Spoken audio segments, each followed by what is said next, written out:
It's 10 o'clock. This is the Gilliam County Court regular meeting, March 5th. We're in the Gilliam County Courthouse. The meeting is called to order. We've established a quorum and we'll now have the flag salute. I pledge allegiance to the flag of the United States of America, and to the republic which stands one nation under God, indivisible, with liberty and justice for all. Welcome. Good to see all your faces. I'm glad you came. Okay, I do have some additions to the agenda. Do either of you? No. Okay. I want to discuss the summer youth program and the Ardent Mills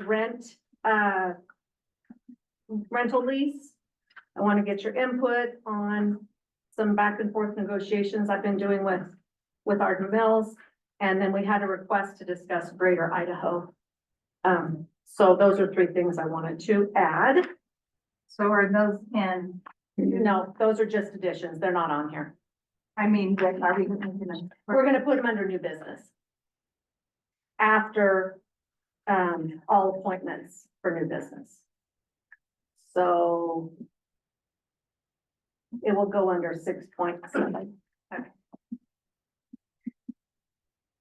Okay, we have correspondence, public comment. Individuals wishing to address the county court may do so at this time and at other times throughout the meeting. Speakers are asked to raise your hand, be recognized by the chair, give your name and city, and limit your comments to 3 minutes. We have one person who has signed in, Catherine Greiner. Do you want to come up?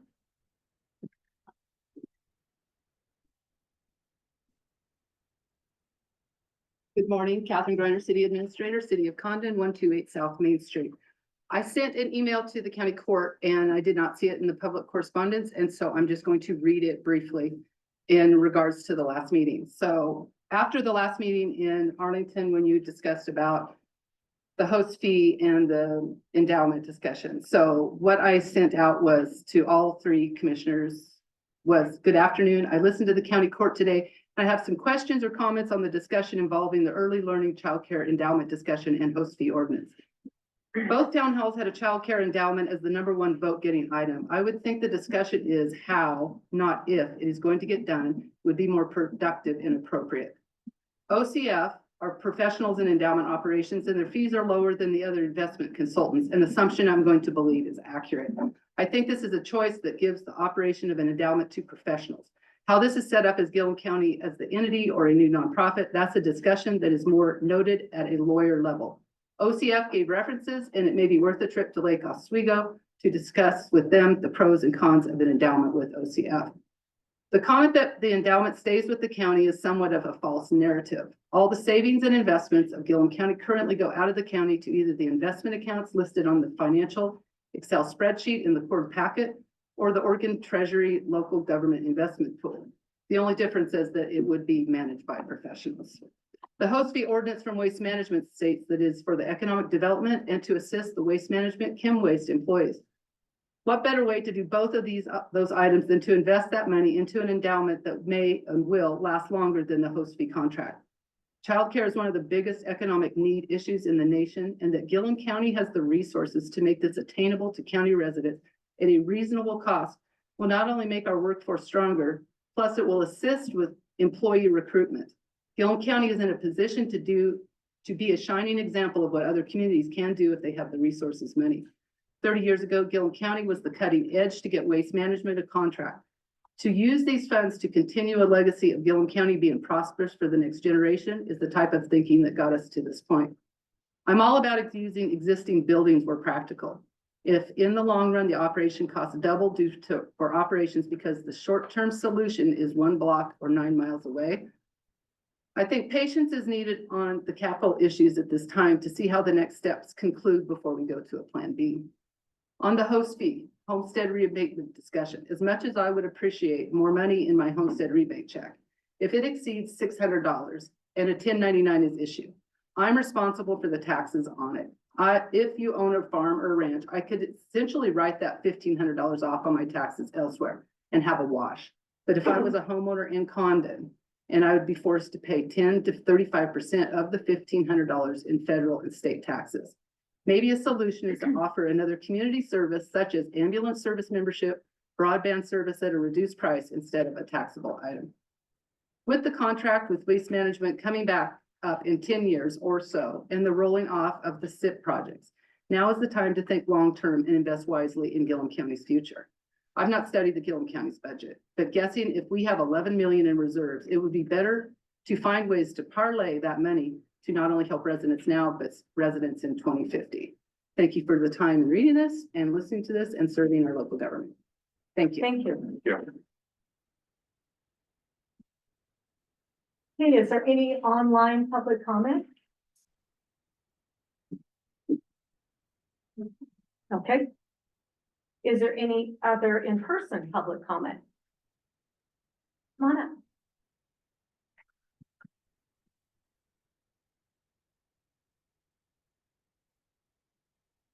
Bad note, Yeah. commissioners. My name's Rich Harper.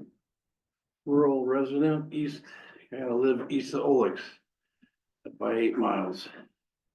I put together some things this morning while I was waiting out in my rig.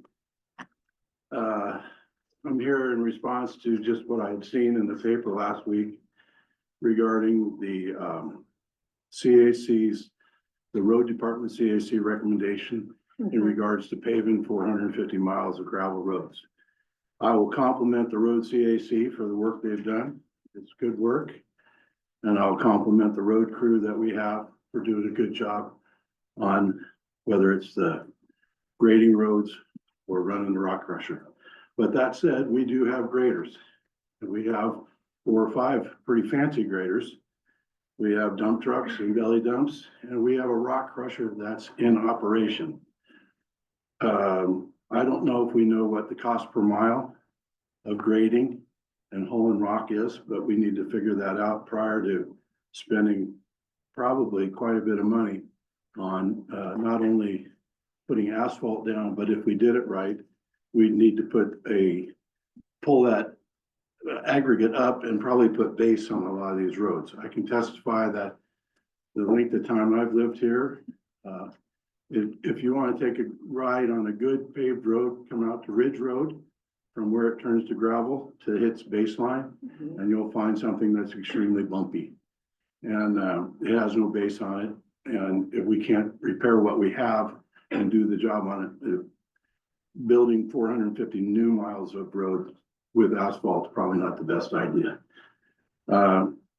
Obviously, you need to consider that. But as I said, we have a good road department. I appreciate the road work, the road suggestions that the CAC had come up with. I will limit my remarks to that. We had a little discussion earlier about Cedar Spring, but it's the pavement that worries me and the cost. Thank you. Thanks, Richard. Thank you very much. Hey, is there anybody else? All right, we're gonna go into correspondence. We have 3.1. We have continuing legal education report from Kari, Hayter, Justice of the Peace. This is a statutory requirement to carbon copy the county court on that notification, and there's a requirement of 30 continuing education hours every 2 years. There is a fiscal year 25 special projects final report by Condon Scholarship Foundation in your correspondence. This is all online as well. And we're going to do virtual fence in a moment. Treasurer's financial report is in your information as well. And Waste Management January 2025 tonnage summaries. Any questions on the correspondence? The special projects, was that, they had a balance left, is that right? Condon? Oh, the Condon high school is going to be 6.4 down below. Oh, that's right, okay, This is a final report okay, from the Condon Scholarship Foundation. okay, that's right. Does that answer Okay. your question? Yep. Okay. Yep. All right. So we will hear from Kurt Winters and his crew for the virtual fencing.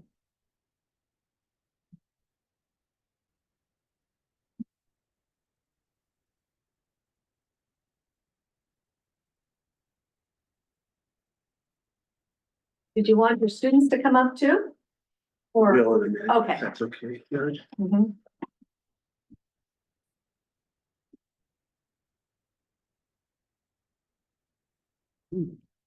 Good morning. My name is Herb Whitmer. I'm the district manager for the Gilliam SWCD. My name is Nora Wright, and I'm office manager for the Gilliam SWCD. Roger Lathra, project manager for the Gilliam SWCD.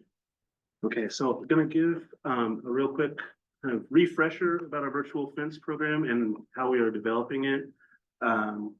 And kind of talk about virtual fence real quick, our goals and actions, the work we've done so far, and kind of our next steps. We have the FFA here from Condon High School. Just want to let the court know how they've assisted us through our program development. And Willow is going to give a speech that she has given in competitions. Yeah. And Mary Lee could not join us, the FFA teacher from the high school, but Nori has a letter from her that she'll read as well. So if we could jump into it, I'll try to do this quickly.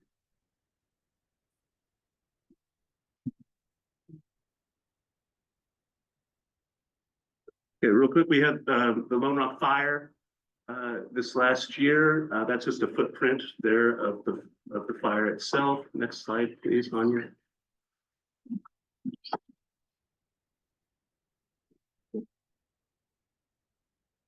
Yes, please. Everybody see? More?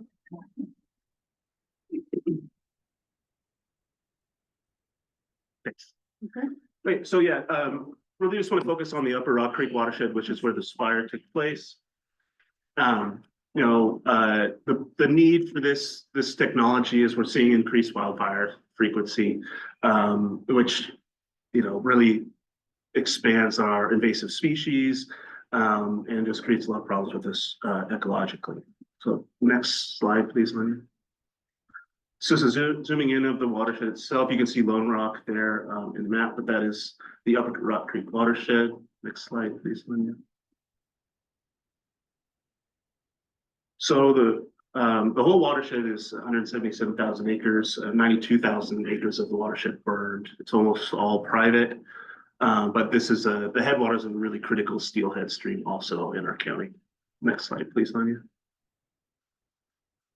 So like I said, 52% of the watershed burn. That creates major problems for us as far as flooding and things like that. And like I mentioned, the annual grasses, 300 miles, approximately 300 miles were burned, 9.5 million miles worth of fence. Like I said, increases erosion, sedimentation, water quality issues, habitat loss, what comes with wildfires. Next slide, please. So we have been holding meetings since this happened. You can see the map here where Roger mapped all the fence in mostly Gilliam County for us. But when this fire happened, I've spoke to the court about this, but we were landowners in Lone Rock reached out to us about this technology, and that's when we started to do our research. Next slide, please, Manya.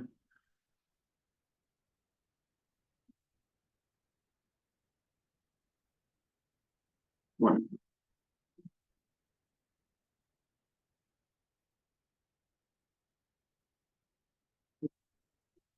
I think you might have, but that's okay. Oops. There we go. Just keep going forward. We'll figure out where we're at.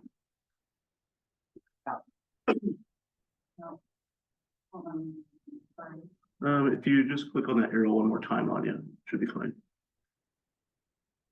There. Yeah. It's popping up the menu. No. Here, I'll fix it real quick. There we go. It was the exit. It was the whole screen. It's one. That's okay. Yeah, so this is just what the collars look like on the table here. think of it as your dog fence in your yard, but the collars go around the necks of the collar of the cows. But this really helps us with adaptive management of the livestock. We can protect sensitive areas, really help us out with post-fire recovery. And can provide access to grazing areas that weren't previously available. Next slide, please. So this is where we asked the virtual fencing company to look at how many towers we might need in the whole fire footprint. I think I shared this to you when we came to the court back in August. But to cover the whole burn footprint was like 26 towers. Is that right, Roger? So that's when it came to the court asking for funding for 10, thinking that we could move them depending on winter, summer grazing patterns. Next slide, please. That's what a mobile tower looks like on a trailer, so we can move them around landscape when needed. Next slide, please. Those are the ones that are up by Nori's house, Yeah. Yes. so if people want to drive by. Yeah. Yeah.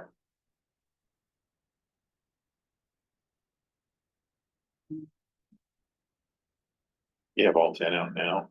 No, yeah, we had 2 out this fall. Oh, And then there was a shortage of collars. So, but I'll get to it, where we're gonna, ramp things up this spring. So this is just kind of the goals of our program, right? So we want to increase local adoption, with the Gilliam County producers. We want to develop individual grazing management plans through our partners, like how to use the technology with their operations. And ultimately, we want to develop like a watershed-wide grazing management strategy. Like, how can we use this technology to create areas, like say on ridges, where we can mow down the grass using livestock to slow down fires. So it's going to be a concentrated effort between NRCS, our producers, OSU Extension, the Eastern Oregon Ag Research Center. And so we're getting all this underway. So next slide, please, Nadia. So year 1, we're really focusing on outreach, getting folks. We had 2 early adopter producers that did it this fall, this winter. Things went well. We're excited to have more producers online this spring.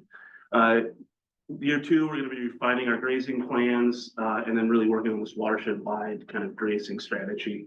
And then, throughout the whole process, like year 3, we want to kind of see what we've learned, present to the court how the technology is working, how many more producers we have that are interested in trying out the technology. Next slide, please.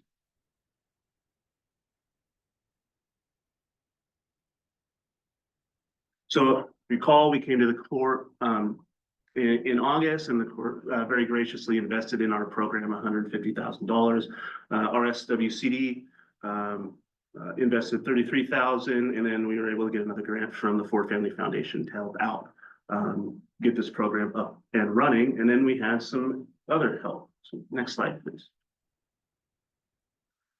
This is just kind of an overall vision. I just kind of talked about this a little bit, but this looks complicated, but it's basically saying we have a lot of people that are helping us do this. This is pretty unique.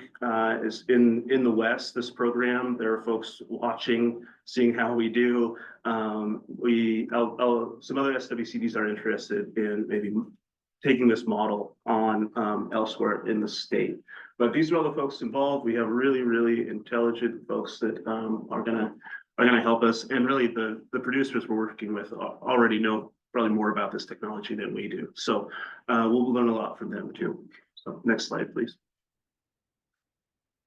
And I'll let Nori talk about how the FFA has helped us and read Marilee's letter to the court. Yes, unfortunately, Marilee couldn't come today, but she did send this letter that I will read to the court. And it just says, "Good morning, everyone. I'm sorry I'm unable to be there in person today. Our district has a shortage of substitute teachers, so let this be my plug. If any of you are interested in substituting at the Condon High School, we could sure use you. It's my honor to introduce the FFA students here today. "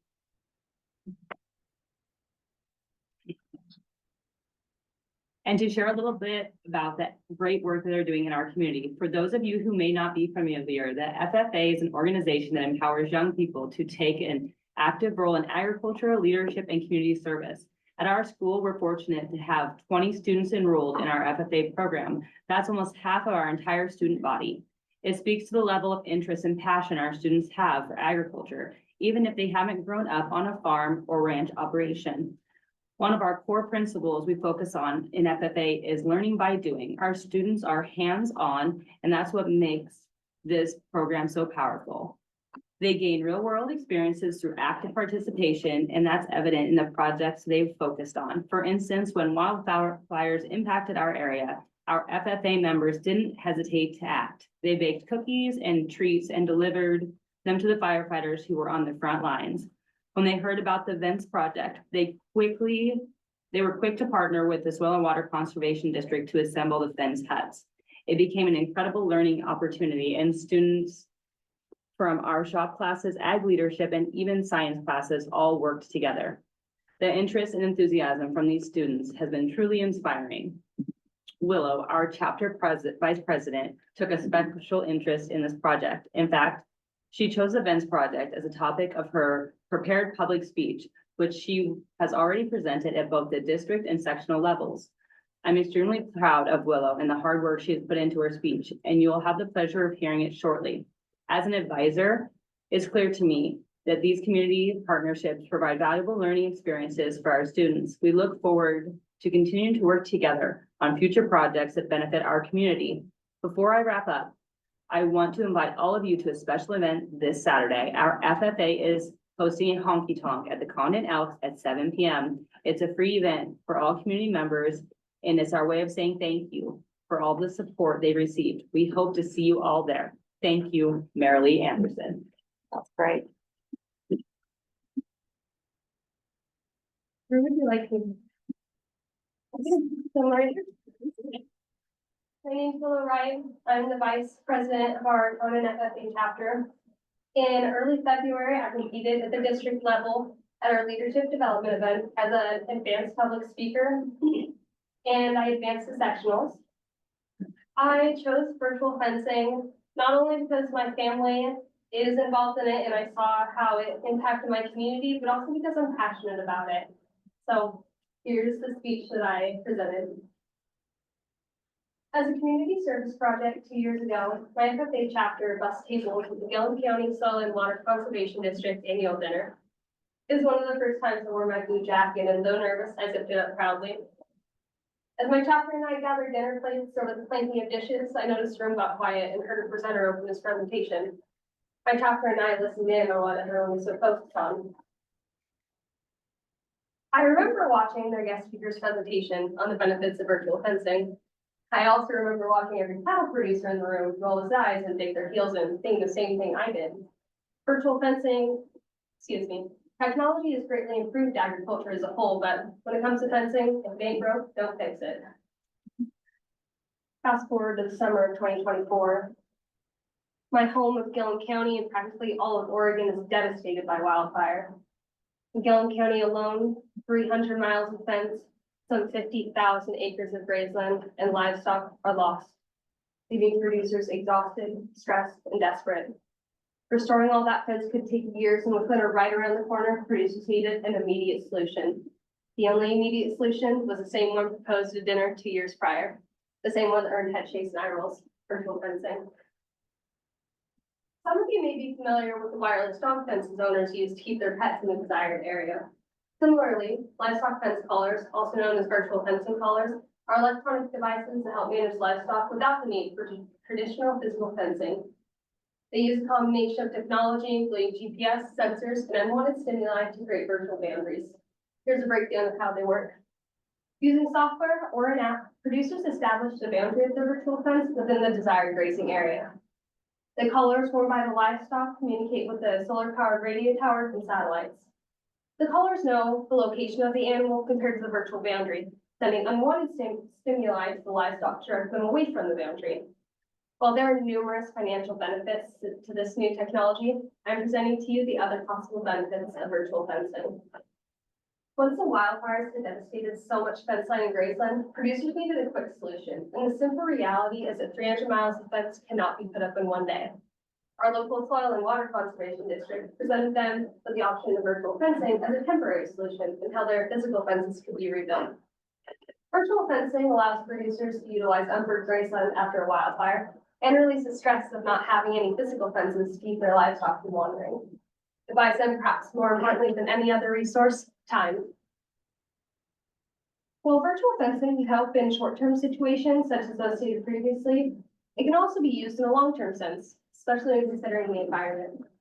Overgrazing is a common concern in turning livestock out to pasture. Virtual fencing allows producers to easily change and move their livestock boundaries to minimize this.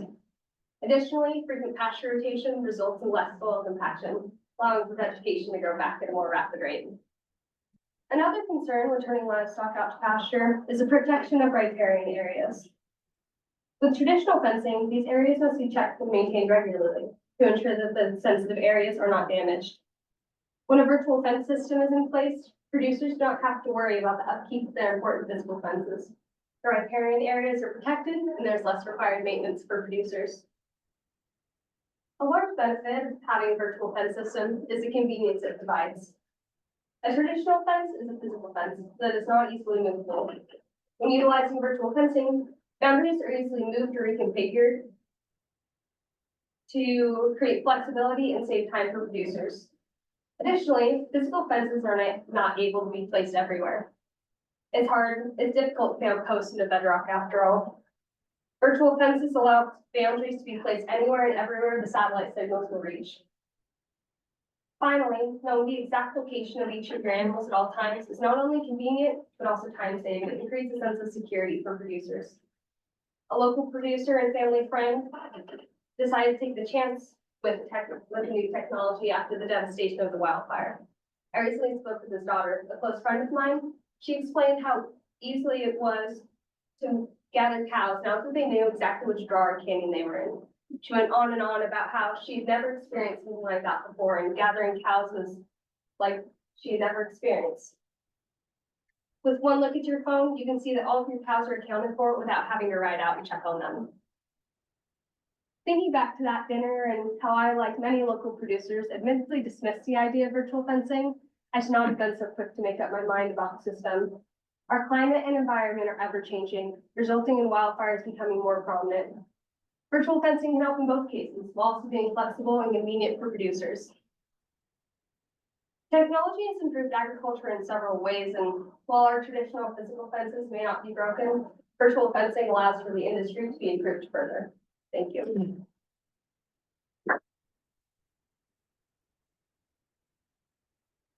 Thanks, Willow. Great job, Willow. Okay, next slide, please, Lania. Just a couple more. And we have to give a thanks to Mr. Kent Anderson. He helped us put together 10 of these towers on trailers. He threw away the, 40 some odd page, 42 page OSU manual on the first day, just started doing it himself. But couldn't have done it without him, couldn't have done it without the FFA, couldn't have done it without the county court. Just a great moment to see a community come together and put some really great stuff on the ground. So thank you. Next slide, please. It should just keep going. If you go next, Anya, it'll keep going. There you go. One more.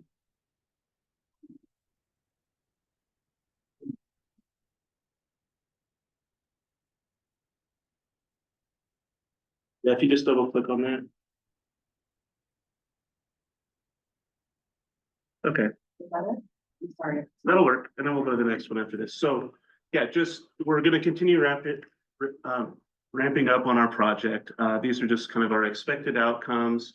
You know, basically, this is an innovative solution that we're working on. It's scalable, and you know the benefits are all across the board. And so, yeah, just want to thank the court again for investing in this program, and just want to go to the next slide. And real quick, Nori and Roger really hit it out of the park. They busted their butts, you know, getting all this organized, and I can't thank them enough.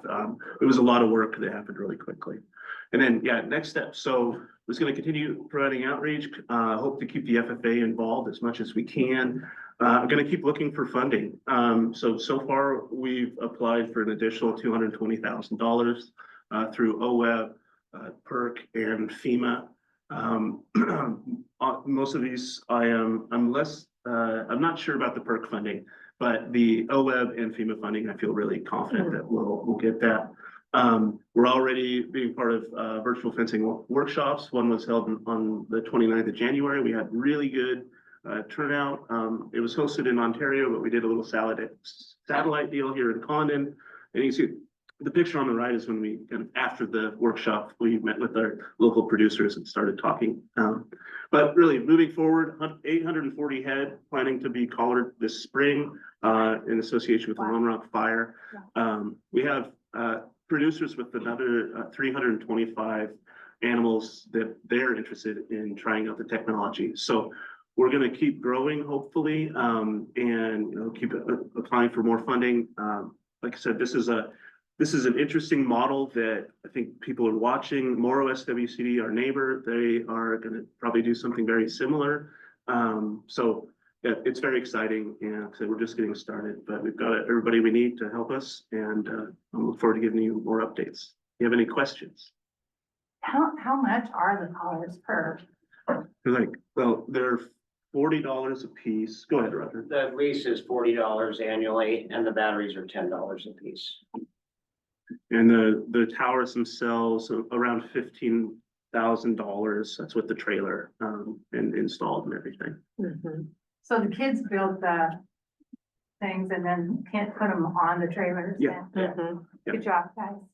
No, the kids were outstanding. Just a quick, Roger and I built 2 of them in the SWCD parking lot in the Arctic. And there's like 300 plus volts probably for each one of them and countless other pieces and components. And that was just what we were doing. And all of the smiling faces and helping hands and a heated shop was amazing to build the other 8. So they were outstanding and willing. We couldn't have done it without them. I just want to say great teamwork. Thank you for being the driving force, and thank you for the kids for being part of something that's going to help your community. Thank you.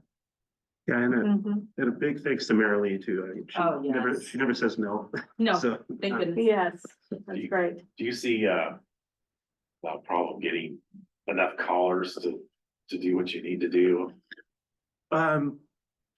Like I said, we had a collar shortage, this winter. I'm assuming that's because they were selling a lot of this equipment because of the fires that happened. I don't know. I know Roger's been talking with Vince, and I don't think that we're anticipating future shortages. No, they typically, towards the end of the year, they shut down sales for a couple weeks. And while they did that this year, they had some issues they wanted to correct with callers. So they expanded that from a couple weeks to more like 6 weeks to clean up some issues they were having.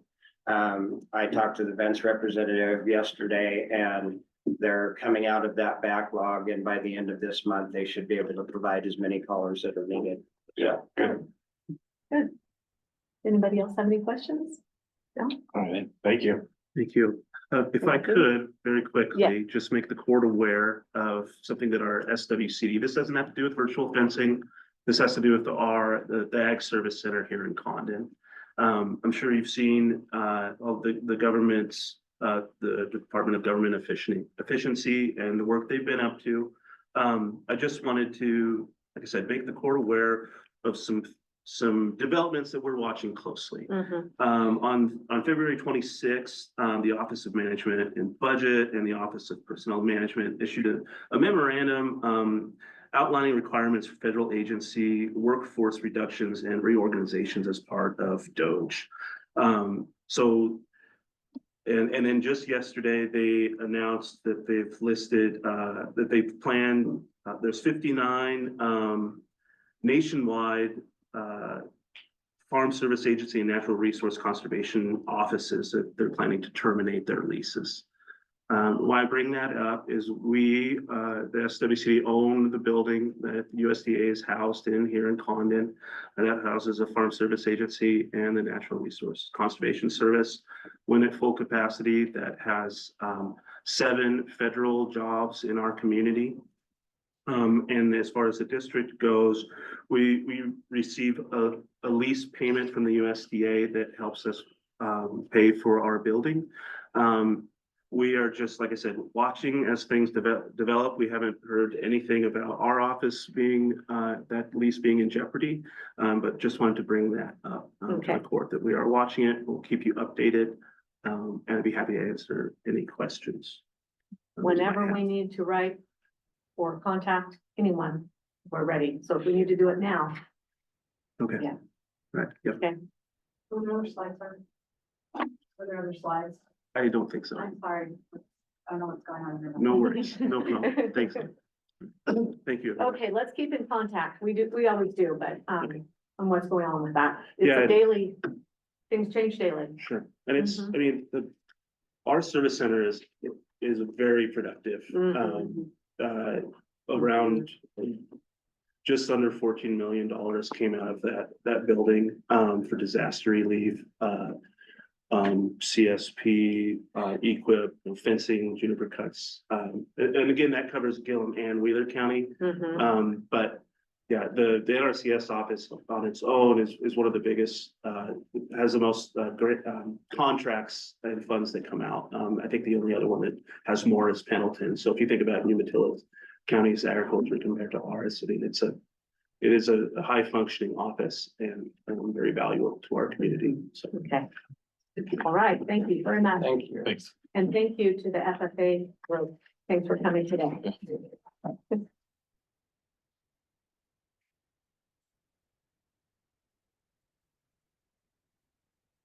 next we have the consent agenda 4.0. Consider approval of regular meeting minutes February 5th and February 11th town hall meeting, and consider approval of bills pending review. There any discussion on the consent agenda? I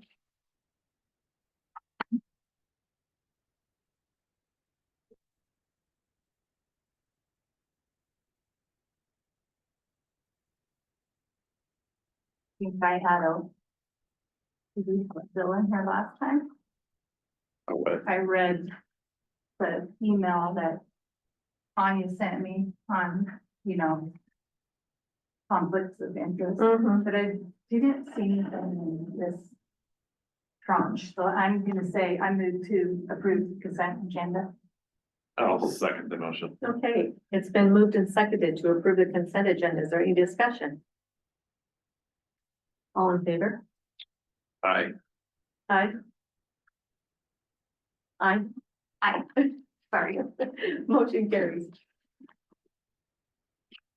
Okay.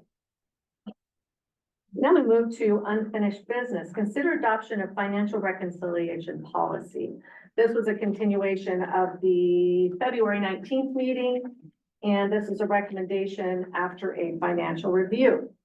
The policy has been reviewed by legal counsel, and I do believe Commissioner Watkins had a little bit of a suggestion that is.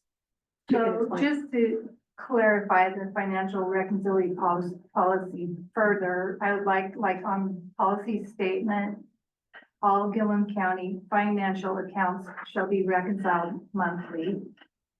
That would be removing bank and Fitton Financial. On 2, the Gilliam County Treasurers and the Gilliam County Clerk's Office as pertaining to all financial and bank statements. Statement reconciliation is what I'd like to add in there. Does that sound right? As pertaining to all financial and bank statement reconciliations. To all bank, okay. And then under 3, it'd be the same thing again, validation of all financial accounts instead of bank.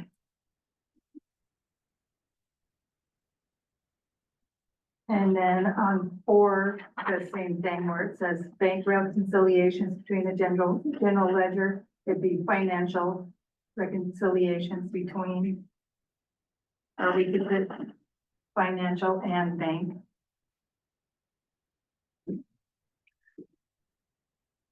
Just go with financial and bank accounts on that. Yeah, I Okay. think so. That's, And then that will cover them all. Okay, So I move to approve the financial reconciliation policy as amended. with those four, just those four Yeah. sections, right? I'll second the motion. it's been moved and seconded to approve the financial reconciliation policy as amended. Is there any further discussion? Being none, Anyway, okay, all in favor? Aye. aye. Aye, motion carries. And you made your changes on that? Yeah. On the form for her, okay, thank you. All right. Next on the agenda, we have new business, and we have USDA Wildlife Services budget request. Shane Koyle, okay, and are you gonna have her come up with you? Her, is it St. Clair? Yes. Okay. Okay,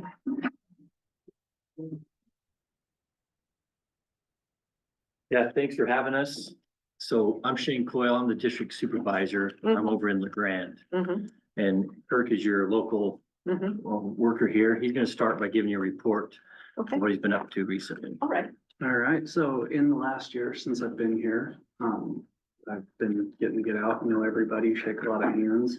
I've been focusing on signing up new places and places that have not been signed up for, like upwards of 25 years. It mhm. makes me pretty happy when I can get, somebody back on board that hasn't been involved in a long time. I'm gonna ask you to speak up just a little bit more. Sorry, It's okay.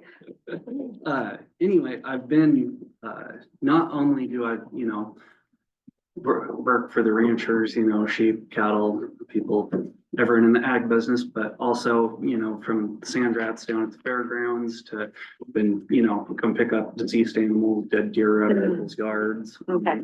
It doesn't matter what the call is. If it's wildlife, I have to answer the phone and it's my job that, so the foxes in town, protecting everybody's, mini dachshunds and house cats, the coyotes in the trailer park, that, it all pertains to me. Mountain lions, skunks, bird work, I've been doing it all. On as far as like total acreages, right now I've got here on 95,000 acres of the county. Since I started the first of last year, I've removed 241 coyotes. 241 coyotes. Wow. I've been focusing, it's been great. I'm trying to build the program up and lots of, just recently, a lot of people, like I've been getting phone calls of people wanting to sign up that are like, hey, we've been hearing about you and, Mhm. We want to get involved. And so that's been great. I had the airplane come out, and do some flying. People were extremely happy with that. Okay, And- so that's for coyotes. Mhm. Okay. And that's a tool that's very important. Mhm. And that's something that, like I was contacted this morning, I've put together, as many large blocks of land as we can to, acreages to be able to work on. And the flying's, really good tool. And like I've been contacted by people that are like, oh, well, we didn't realize that, plane was coming over here, that if once I've reached out to people and, they're really surprised when I call them up and I'm like, hey, I've got the plane coming next week. Is there anywhere that you'd like, flown? And they're like, whoa, that would be wonderful. Good. I don't think people are used to being contacted about Mhm. you coming to them. And so like I've been contacted with people that are like, well, we didn't realize that, you guys are being active with this again, and that's, like I said, that's part of my job, and, you know, so Okay, I'm reaching a lot of people with that. so is that included in the contract? That is not included. It's not included. Yep. Who pays for that?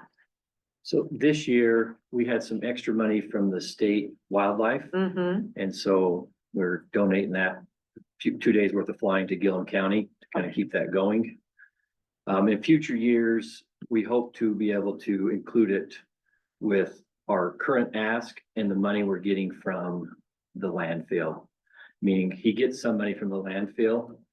And so if he can work that, that'll free up some funds in this year's ask to Okay, put towards flying for next winter. when you say the landfill, it's this landfill. Yep, Arlington, okay. is that, Okay, you gotta bear with us. Okay. There's a couple of new commissioners, so I'm learning. okay. So, about the flight, is that a fiscal year? Is that on a fiscal year basis, or Ye- when you say this year? or is it- Season, yeah, Season. it's this fiscal year, like this is our season now. Okay, And so we can do another flight, another day okay, this month or next. And then next winter, January, February, March, whatever. We hopefully, if we can get fully funded, we can Mhm. do several days of flying. Okay. Pete McGilligan, I don't know if you've heard from him, but he I haven't. contacted me, so Okay. about a flight. Okay. So, I wanna That's reach out to him. And that's what me and Shane talked about, you know, with because sometimes, you know, people discuss it like, well, you know, ranchers want to pass the hat to, you know, fund flying, or, you know, it's like, well, I would prefer to keep that in the county Mhm. dollars than Yeah. make it, you know, people's individual responsibilities. Mhm. It's, Okay, So Shane, do we have like a rough estimate of what that dollar donated, what, I mean, Um, I was just curious. I mean, I know it's expensive, I'm sure. I could look it up. $2,000 is on top of my head. Oh, oh, okay. that's- Yep, I was thinking it was more zeros. yeah, it's, yeah, that's the word, well, that seems low. Let me see, hang on. And the thing with the plane is, you know, when individual ranchers start putting up money or, for flying, you know, it's one that I just feel that, you know, county tax dollars, Mhm. then everybody gets to use the thing, you know, Right. like I'm the one that I know where it needs to be going and where we need to focus on, and I put Mhm. together the polygons that as to where it's gonna go, and that way I feel like everyone gets included. The one more comment on the passing the hat idea for the plane is that it becomes a very administrative burden for him to drive around and get $100 check from him and $1,000 check from this guy, and then me to kind of keep track of that. Of, okay, exactly, did we fly right? And if someone gave us an hour's worth of flying check and we don't fly an hour, we fly, 45 minutes, then they're left with money on the books. So we gotta keep track of that. We don't have the ability to cut checks, right. give it out. Mhm. And so it's just, we can do the hat thing, but it's just, it doesn't work Mhm. as good as trying to get a lump sum Mhm. out of the county. Understand. And on that, like with the landfill money, you know, we asked that, you know, for me to be fully funded, and then the landfill is what, you know, put towards flying going back into the county. Mhm. It's one where if I'm not fully funded, now I have to start leaving the county to go make up the difference that removes me from the county, and, Right. you know, that I'm here to serve the county and do my job, and I need to be here to do that. Okay, so as far as the numbers go, last fiscal year or the current fiscal year that we're in, contract was 83,000. And this ask is 107,500, which is $24,500 increase, correct? Yes. Yeah. Okay. And as far as animal, it's all kinds of animals. You explained that. It's not just certain species. Yeah, a great deal is protecting sheep and calves from coyotes, but it's everything. And I've been surprised how many new calls, when you get somebody new in a position, their network expands of who they know. And, yeah, I don't think we did beavers in the previous years, stuff like that. It's just, there's been a Okay, increase in diversity yeah, this year. all right. So I think one of the biggest questions I get is who's the county trapper Mhm. and how do I get a hold of him? So I don't know if that is something that we can put on our county website. We should do that. We should have a Because page. that is a question and I'm always like, I'm not sure and. And I have plenty of business cards. if Okay, anyone good. wants Yeah. Give us each one of those and we'll put it on the website. Business cards, yeah, you can do the website. Yeah. And just, I've seen other counties have done that as well. Yeah, okay, that's a great idea. Thank you. We also have, Is it you live in the Ole's area? Is that Yes. correct? Okay. we also have a social media page, which is looked at, so that helps.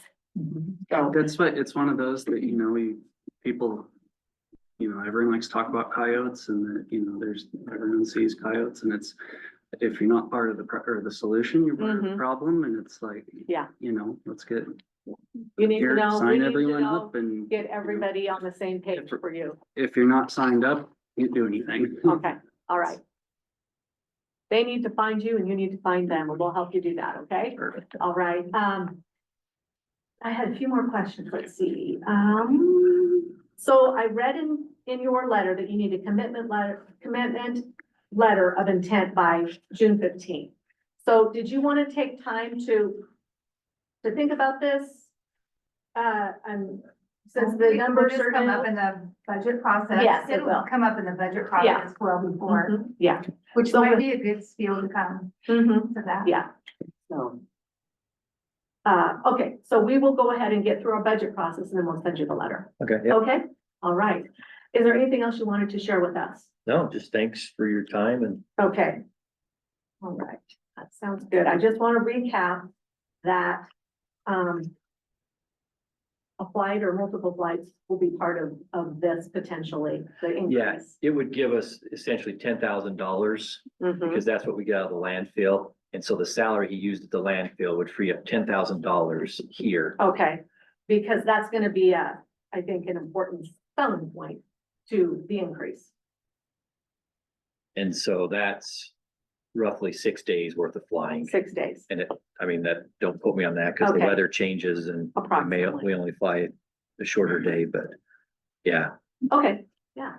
So you did, what was 200 and, where were you concentrating on the areas? Just Everyone, everywhere? everyone that calls me. Yeah. Mhm. That's, if the phone rings, I'm calling you back and we'll do something about whatever you. Well, be prepared because we're gonna It put it on seems our like online page. As the deer move into Condon more, so do the critters that follow them. Yep, and that's one that, every spring, all of a sudden, everybody's seeing lots of coyotes. When the breeding season starts, you start seeing 3 to 4 together. And then once they den, that's when we get the most calls about people seeing coyotes. And that's why, in like, this last flight, I think I signed up 5 new places, all together. And that was when, we were at 5 degrees, the ground was Mhm. frozen. It's like, hey, those are places that, yep, I can go and do stuff at. But in the situation that we were in, it was like, plane is the best tool right here to mitigate that, to just get a jump on this and take care of things. Now, if you just take care of rodents, I'd be super happy. And birds. Yeah. Okay, But thank you. thank you very much. Thank Oh, you. You have a question? Yeah. Yeah. Right, Thank you very much for your time. Thank you. Thank you. Okay, the next item on the agenda is LS Networks Bridge Funding Amendment and Broadband Update. There's a phase 3 addendum to the existing contract with Lightspeed Networks. I'm gonna read to you just an email from Nick Green, who is helping us with our broadband funding. And he says, included as a draft phase 3 agreement. Section 3 will need to be filled in, and section 3 is the amount. So that's what we're gonna discuss today. Section 3 needs to be filled in with a not to exceed amount and an effective date after you have had a chance to discuss this with the county court. We budgeted $150,000 as bridge funding for Morrow County, and yours is a little less complex. So I think somewhere in the 100,000 to 150,000 range for an extension will cover you for 12 months, and hopefully by then we will have federal funding awarded. He says there's every indication that BEAD will survive. What he means is the federal, what's going on with the federal government. But I think delays are inevitable given the current changes underway at the federal level. Fortunately, all of these costs will count toward Gilliam County's match once an award is made. So what he's saying is this contract would count towards match. So we're in a situation where we're completely prepared for the pre-qualification of our BEAD funding, but then we're gonna have the actual application. So we've done everything we need to do for pre-qualification. All the pool setting agreements are in place, all the data has been gathered. But this contract will get us to the point of award if we get the award. So that's the purpose of this contract. And the BTAP, which was the study, that grant expired February 28th. So it's between now and 12 months from now would be the length of time. So whatever we authorize, the Mhm. match, we'll get matching. Well, it'll go towards the match, yes. Match. Mhm. Yeah, it'll qualify towards the match. So what this is a bridge agreement for engineering services to continue the project design for the BTAP period of performance through the award or final decision on the BEAD program funding. So as he said, between $100,000 and $150,000 is the range. We could do this one of two ways. We could do one agreement to close out this fiscal year and then do another agreement for the remainder of the 12 months. Or you could do middle of the range, 125,000 for 1 year from today. However you choose to do it.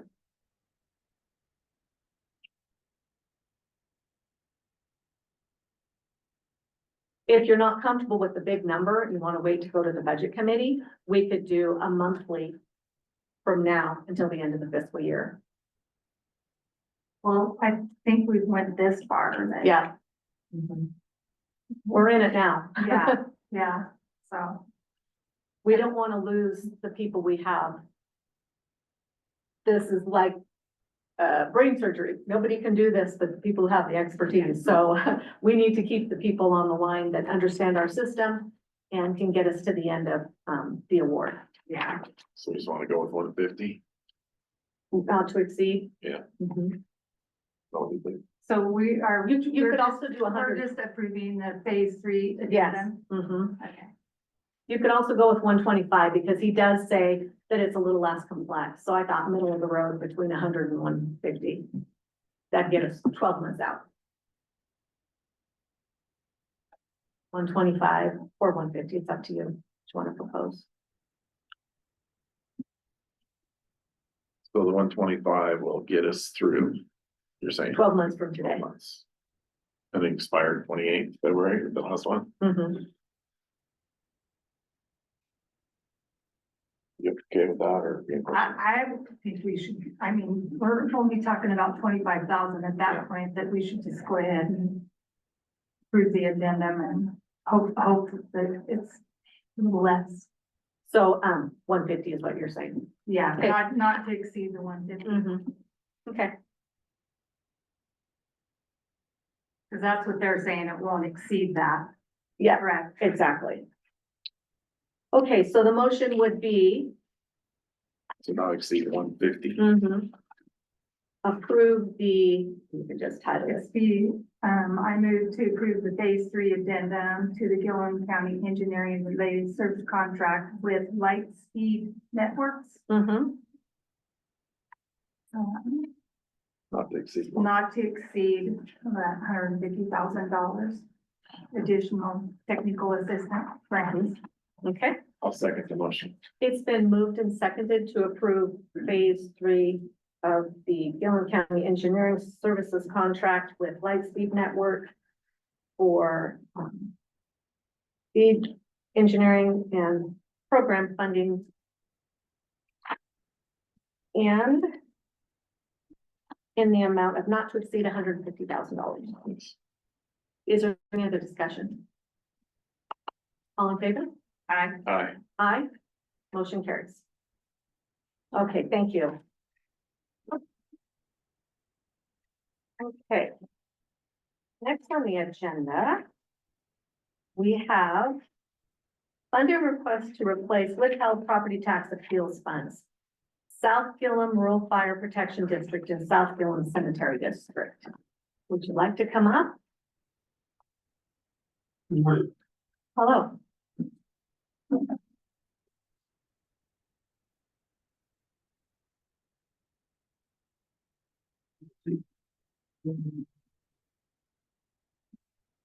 Mr. Shaw, are you a cemetery board member? No, I'm fireboard. Fire, okay, thank you. I'm Kevin Potter. I'm the chairman of the South Gilliam County Cemetery District. Court's in possession of this letter that I've got in front of me already, Mhm. and I'm just gonna kind of follow its format for content. The South Gilliam County Cemetery District respectfully requests $10,345 from the county to offset the property taxes withheld in the 22 to 24 that have been withheld due to an appeal by Pacific Power and Light and Avangrid. Due to the multiple year property tax appeal of the Pacific Power Light and Avangrid in North Gilliam County taxing districts, the county has taken the necessary steps to withhold money to pay back potential tax appeal loss. The amount withheld under ORS 305-286 is at the discretion of the county assessor and treasurer and must be held in a separate interest-bearing account until the dispute's been determined. Tax distributions are determined by an approved distribution list dictated by law under ORS 311-390, which distributes taxes and withholds a potential refund credit. Even though the district doesn't have land in the Pacific Power and Light or Avangrid area, all amounts in these areas must use the approved distribution list. This appeal process and required distribution process has put a hardship on our operation. District is unique in that it doesn't collect substantial fees to operate, but instead an overwhelming majority of these expenses are paid by taxes collected. The district's total budget for expendable resources is $102,715, and the amount withheld is 10% of our budget. Going off a letter a little bit, as a cemetery district, we don't have readily available large amounts of income other than the county tax assessment, a few donations. In memory quote from 2023, the last 20 burials we had, 15 of which were interment, which is subject to the choice of the families whether they want to do an interment in a mausoleum or a direct burial, and that affects sale of liner, opening, closing graves, that sort of thing. So the amounts do vary. And at the same time, we have a sexton whose salary must be paid, and we do have utility expenses that are ongoing during this and operating costs. So we ask that this request be funded by economic development or general fund dollars. And an agreement is made for either payback of these funds once the appeal is settled or write off the amount as a grant. And we support the fire district and its similar requests. So it was the 10% in 1 year? It says here at 22 to 24. So 3 years. Sorry, So 3 years, yeah, 22, 23. it's ongoing, yeah. Oh, so that number divided by 3, right? Apparently, yeah. Okay. So So, 3,000. and what was the cemetery's portion? What were they? The 3 years, how much money was it? 10-3, wasn't it? $10,300. So that's. I think they had, the 78 was a fire district. 34, 30. in those 3 years of what this appeal has affected, Yes, right? yes, Okay. Thank you thank you. for your letter. Thank you for your time. Uh-huh. I'm Jeff Schott, Director on the South Bend Fire District. I apologize. I'm not as well prepared as I should be. I didn't anticipate being here today, so I don't have a copy of the letter in front of me, but we Do you have, want it? not Okay. necessarily, no, I don't think it materially changes what we're asking here for. I think you have them out in front of you. Yes. We have a relatively meager budget for what our operations are. And so having this amount withheld, does make a fairly significant impact to our, operating funds. So we're essentially making the same request that, Okay, we get backfilled, and then if the appeal is granted, then we can pay something like that. So anyway. thank you. I wonder if that was the same thing over the last 3 years. Is that just that amount too? You know, I don't. I'm not sure. Was it Captain? Okay. Yeah. Yeah. We do have Kelly Smith, sorry to put you on the spot, who's here from the assessor's office. Do you have any, do the numbers work out with what your numbers show?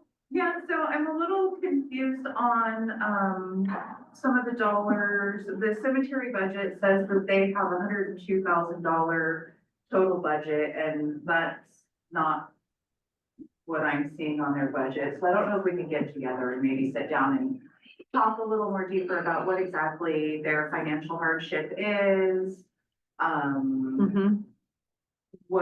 How they're looking at their budget, maybe they're not including reserves, maybe they are. I think maybe a sit down and discussion, dive in a little deeper might be a little more eye opening. Okay, Yeah, and as far as the fire, when I'm looking at theirs, they did budget $44,000 of property taxes to be received this year. how much?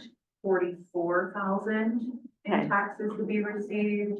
And let me just pull up the turnover here.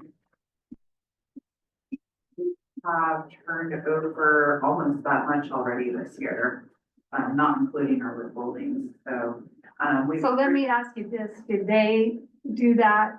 Did they figure out $44,000, figuring that they were gonna be shorted I don't for know. budget purposes? I Because don't that's know what I what would the be budget asking. Purposes were here, but Because- they budgeted based on the amount we have turned over this year almost, so. what Shannon has done. Yeah, so I think a deeper dive into where the hardships are, a good conversation, meeting with the minds and, discuss Okay. where things are at.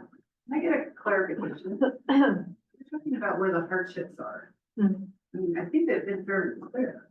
I get their budgets of what its budget is, but it's not actually what their expenses have come in. I think it's clear that this has affected their insurance and everything else. Well, we haven't been able to sit down and really talk about what their expenses are this year and where they are short. And so I just like to have a bigger conversation. Is the assessor's office gonna go that deep on No. everyone's budget? Okay. No, that would be You're that's still just talking my about the county board. suggestion. County Yeah. board. Yeah. Yeah. This is just an area of expertise that the assessor's office has. This is all new to me. I've never even heard of this since Yeah, I've and been it involved hasn't in a been lot of problem years. in the past, Mhm. but Pacific Core, Right, is our top taxpayer. yes, They bring in the most money, and being a utility, it's volatile anyway, as far as what their values are gonna be. And so their appeal has really affected us, and Avangrid is our second highest taxpayer in the county. mm-hmm, So yeah, it's our top two taxpayers countywide, so it has been a big new Right. experience and. new experience. And the only thing with these two, and I think Shannon might be on the line. I think she said she wasn't gonna be here. She's on it. She might be able to. Can The you thing guys is- hear me? What we come back to is they have no way to backfill this money that they want, whereas the rest of us. And so the fire department, especially the fire department, I'm going to put them one step up, is they're required to mutual aid, all their equipment and things like that. that they don't get reimbursed. Mhm. And so, I mean, I get if you guys want to look closer and ask questions to them, but I wish Shannon was on here and could chime Yeah. in because it's. Can you guys hear me? We're not paying their firefighters huge salaries that are. And I think she pointed out that their insurance is $19,000 this year. I'm just concerned that if this goes on longer, these two entities may have to come in and ask for operating funds like some of the other entities. Right, we would, Which actually, and I mean, that might be a thing, is maybe they need to fill out a grant form instead. I thought of that too. The amount that you're losing, you could apply for a grant, there has to be turnouts and other things that they could put in a grant. I'm Yeah. thinking of solutions, but this is my worry. Because my job is to keep Gilliam County solvent. There's gonna be other strategic investment programs that are gonna drop off, a huge one soon. And I'd like to reach out to legal counsel, because if we're gonna pick out a few to help, where are our responsibilities to all? I just didn't want a cautionary, it's a cautionary thought I have, because I went to the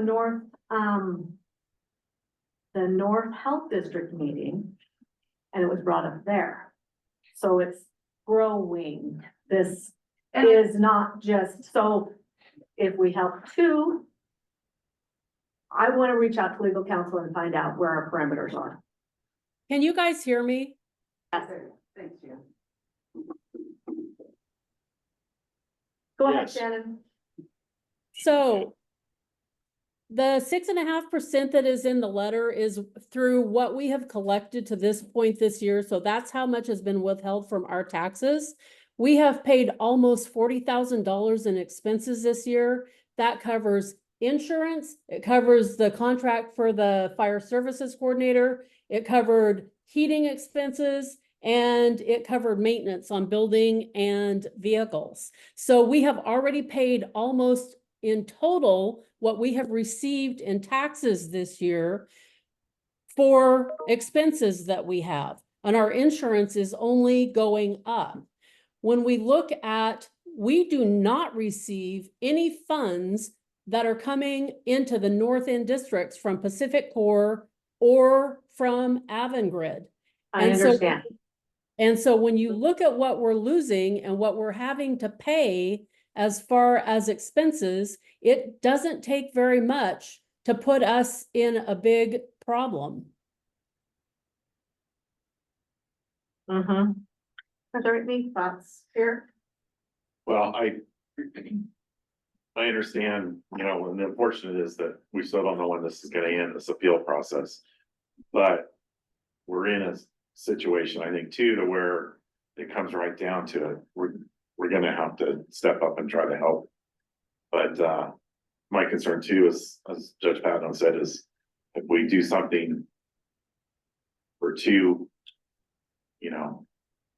and which I think these two really do need some help. We just need to find a way to do it. Mhm. Can I speak to that again just a little bit? When you look at the North End districts, the North End Health District has been getting 800 and some $1,000 a year in tax dollars. We have been getting, the most that we've received in recent years is $51,000. So when you look at that discrepancy, I'm not asking for you to change what's happening in tax dollars to the North End, but that is a huge discrepancy. When you look at the fire district on the North End, they're getting $530,000 a year. We're having to make the same kind of payments for things, for insurance, for maintenance, for those kind of things that other fire districts make that are getting much more in tax dollars. Do you typically apply for the grants every year?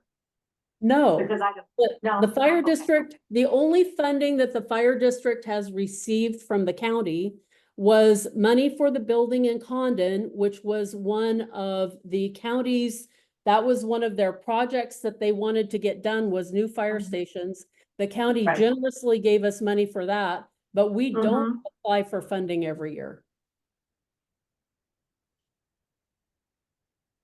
Are there any other thoughts? I think we should find out how we address it, Mm-hmm. and I think we should make these small districts whole. Yeah. Because it's just as important to the north end and the south end to have both those fire departments Absolutely. operational, because they Yeah. call on each other all the time, so. Okay, so we'll reach out to legal counsel. I just want to clarify the whole thing so that we don't end up going down a road that could later get us in trouble. We just need to figure out a way to Yeah, help with this. we'll get there, one way or another. But because whether it be a grant, the grant program or something, we have resources for districts.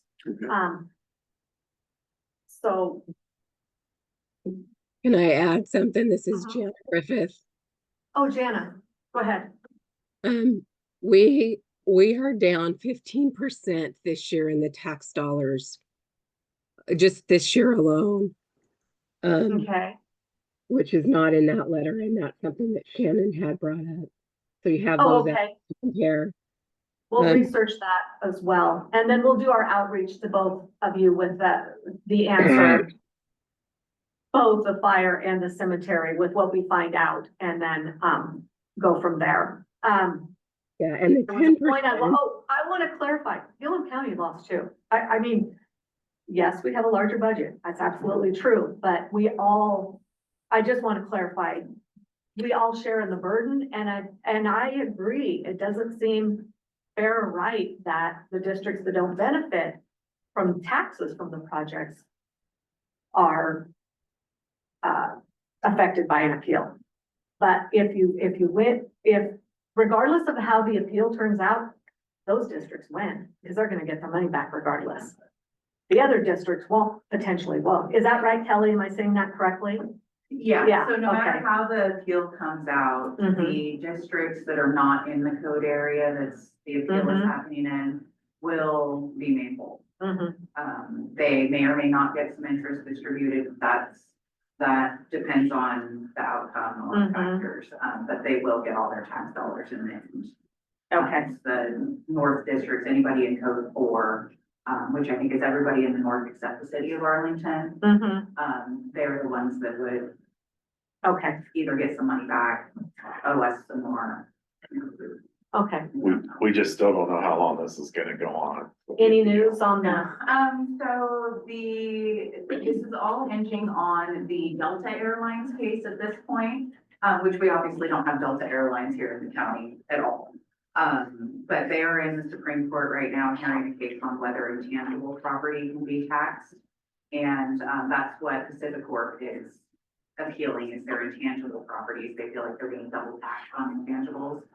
So if Delta, depending on how it comes out, whether intangibles are taxable or not, Pacific Corp is then expected to settle, as is Avangrid after that. So it's it's all waiting for a case law basically to be set on. And then there'll be case law to dictate the rest of these. Yeah. Okay. All right, okay. Do you have any questions, Jeff? Nope, thank you. Okay. Did Kevin already leave the building? I was gonna try to catch up on him. Oh, So is there any way to do some kind of an agreement that could be signed with districts that said, yes, this appeals process is going on, and we're gonna give them the money forward, but the money will come back to the county. it would be a loan document. Yes, something similar to that, just to make them whole while this process Yeah.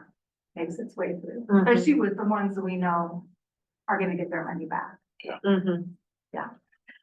Okay. Right, thank you. Just Thank you. Stay in Yeah. communication with us to make sure that, We're talking. what we want, yeah.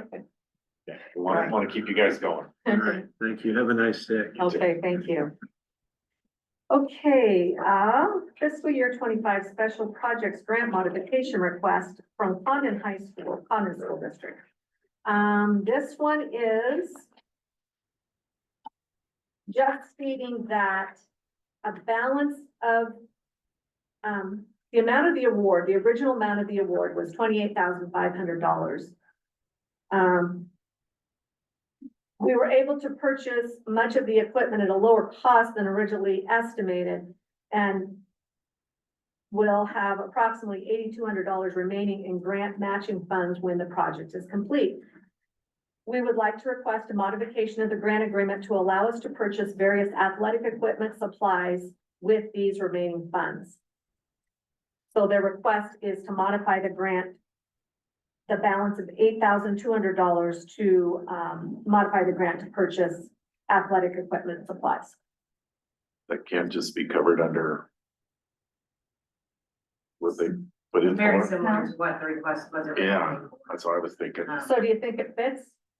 Do you think they even needed to ask? I think it's. Because it says upgrade to the weight room, so there are probably things that aren't in the weight room is what they're wanting to spend. I don't know. I feel it's, I don't think it hurts to just Mhm. be on record that Same we, thing, synonym. yeah. Short month. And I like the fact that they were frugal with their spending. Yes. And were able to use it for more, and that's great, so. Okay, so we'll modify the grant. Do you need a motion? Okay, all right. We concur. We will modify the Yeah. grant. I like that. Modify the grant just to let them be able to. Mhm. And I like the fact that they're being upfront with it. Yes. saying, That's good. I think they're gonna have a big request, Condon School District coming up for a capital project, so. Mhm. Okay, we have, this was a recent development. I know that our road department was waiting on this right-of-way application finalization for Mortenson Construction. Do we just have Mortenson, or do we also have a Rally Networks? Okay, so in your packets, there's two, and yes, they were late to be received. Right-of-way agreements. Did you want to explain them at all? The one for Mortenson is for the repower at New for wind farm.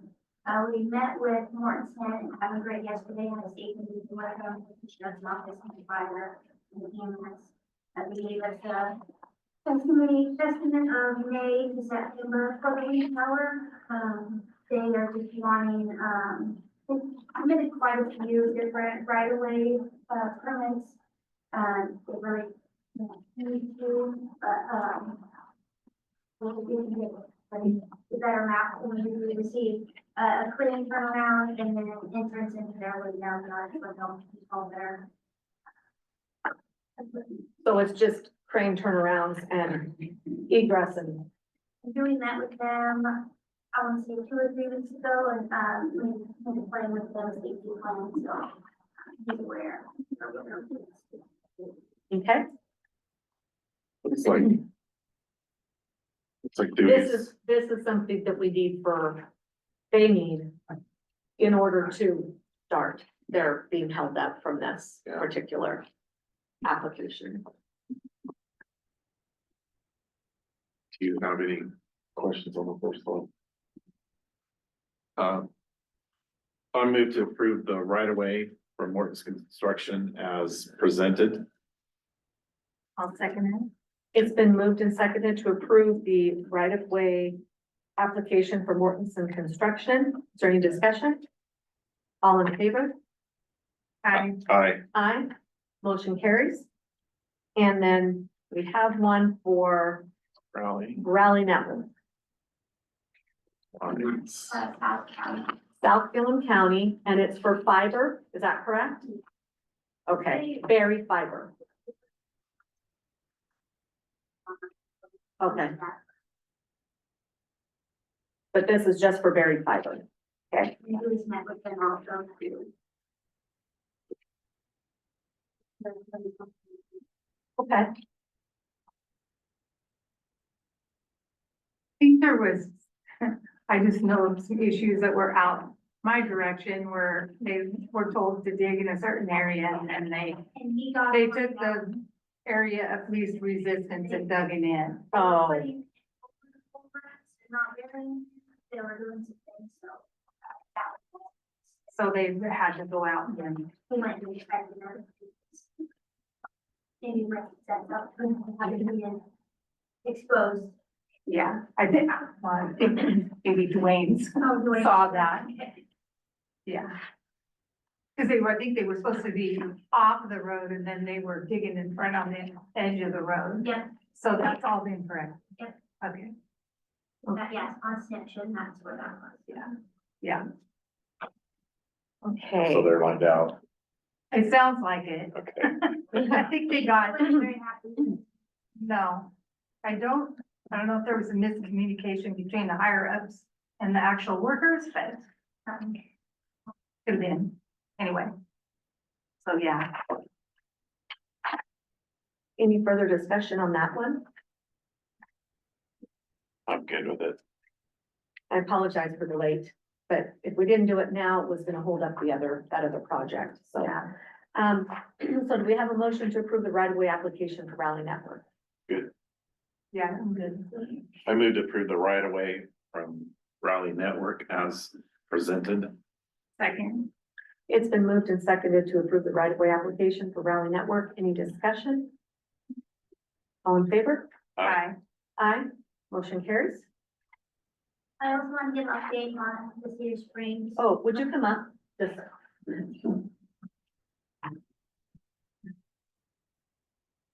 So we negotiated with Anderson and Perry, and they submitted a contract to us last week.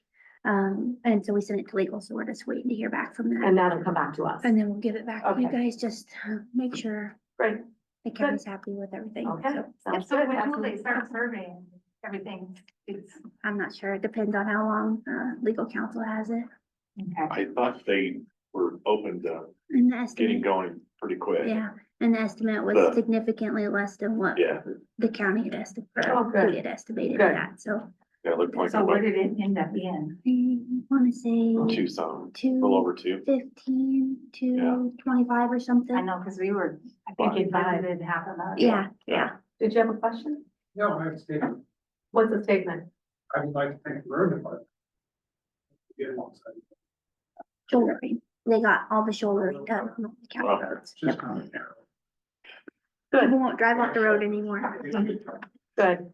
Yeah, we got that too, out their shoulders, yeah. Yeah. Right, yeah.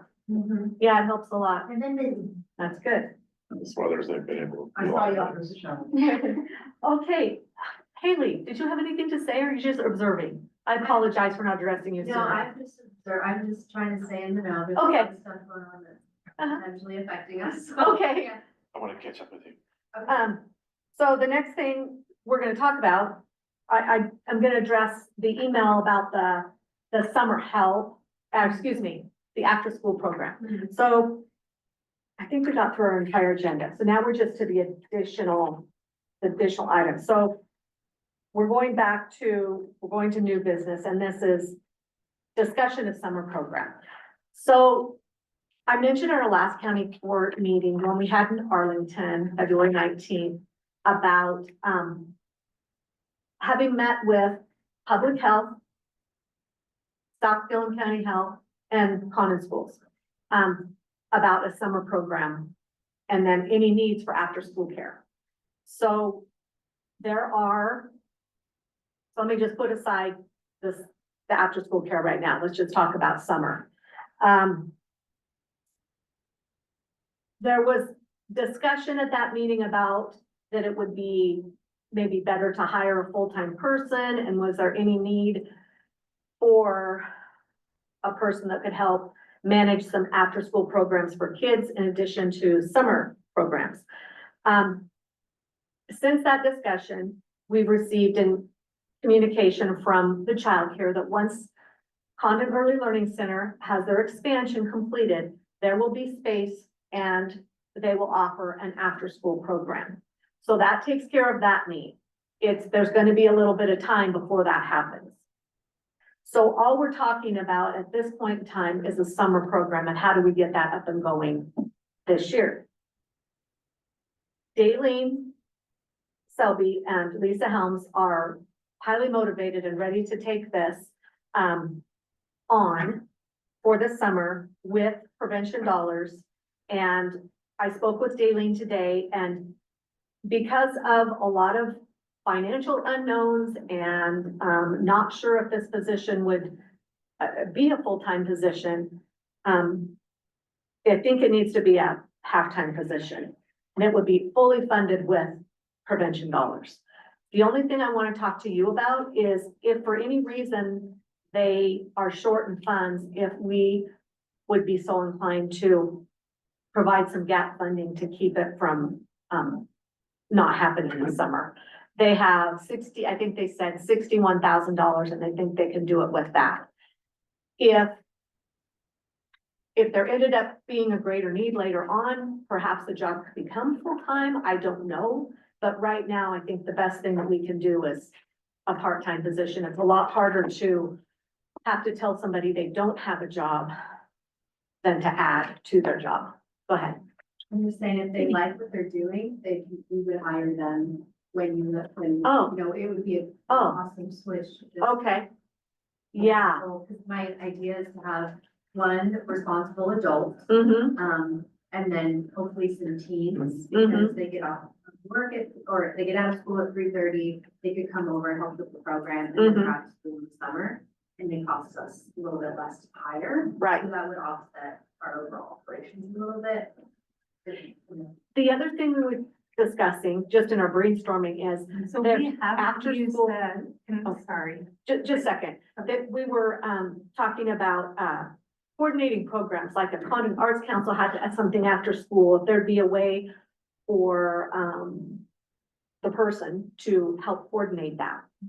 So, Yeah, that would be great. I think, Mhm. again, if we just, I don't want to, just similar to like the grade school, mhm, anyone who's worked all day till 3:30, they're Mhm. burnt out. And then to have a second wave of children come Yeah. in is just really hard. So I want to have it a little separate.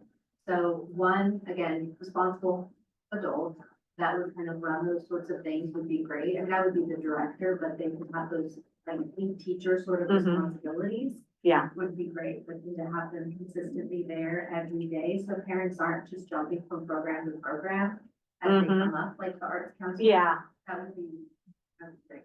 great, sorry, Commissioner, go ahead. That's okay. I just was wondering, because when you were talking about the public health and South Gilliam Health and prevention, so is that like using the prevention services assistant spot that's been empty and Yeah. hasn't been used? Can I we thought use about for that too.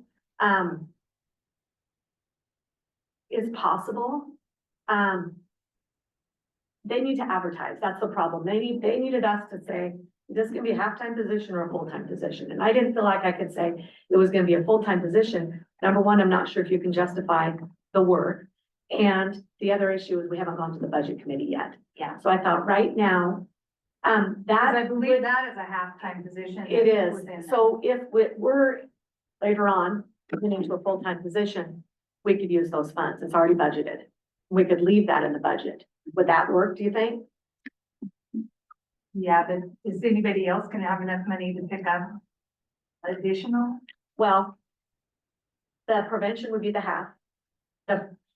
It's, public health money. It's prevention, public health money. And this money is Gilliam County money. So, yeah. Okay. Okay, I will tell them halftime at this time, and then we'll explore more. I think we're gonna learn about the position too, and find out if it's a really good fit, then you're gonna find out if the person wants to do more. And, the problem that came up was it's hard to attract somebody to a part-time position. Well, I think that's a very valid point, but it also isn't full justification for making it full-time if it really isn't. So,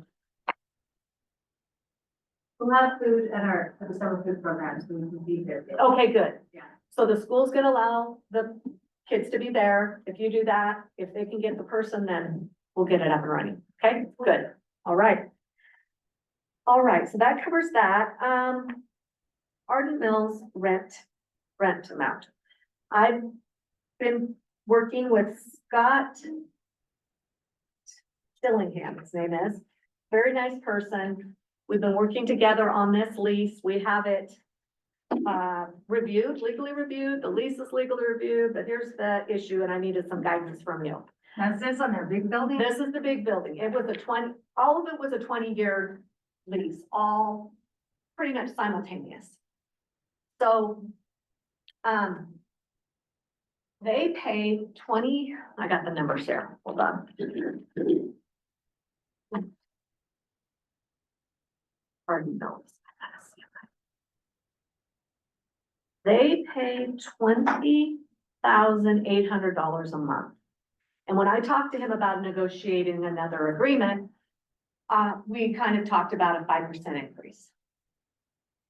What he did in his calculations and on his side was the way the 20-year agreement, the prior 20 years was, for the first 10 years, it was like $7,000 and the next 10 years was $20,000. So we averaged those two and proposed like a $15,000 rent. I came back and I said, that's not enough. So then they countered with 17.5. This is my question to you. Do we want to stand firm on the $20,800 per month rent plus a 5% increase? Or what do you want to do? So the original one was 20 years Yes, and they started at 7 yeah. for 10. It was because I think they were getting Starting up off. and running. They were developing their business in those first 10 years. And the last 10, they paid 20,000. 20,000. Mm-hmm. Oh, a little over 20,000. I brought my full numbers up here, but I don't think. Gosh, I can't believe. Oh, here How we did go. they calculate that? So he's, okay, so it goes, I said, why did you propose $15,000? I'm trying to understand. He goes, I arrived at the number by averaging the rent over the first 10 years and the last 10 years. The rent was $7,800 annually for the first 10 years, then increased to $20,800 from year 11 to 20. Which I see his argument, but I mean, They're no we're longer dealing with up and 20. Trying to get Yeah, the up first and 10 going. Yes. years should not play No. into it. So do you think that we should, propose the 20,800 with 5% increase? But, Or some other number? we're not gonna go 20 years, are we? No, No. it's gonna be a 5 year, I believe they proposed 5 years. 5 year. Yeah. And it's not gonna be 20 years. I think it was because of there was rental of equipment and they needed it to be a 20-year agreement then because we built it and. So we're 5%, it's what, 21 something. 22. It's not that much, so, Yeah. I mean, if you wanted to go higher, that's fine too, but. They're a I business came that up is, with 1,040.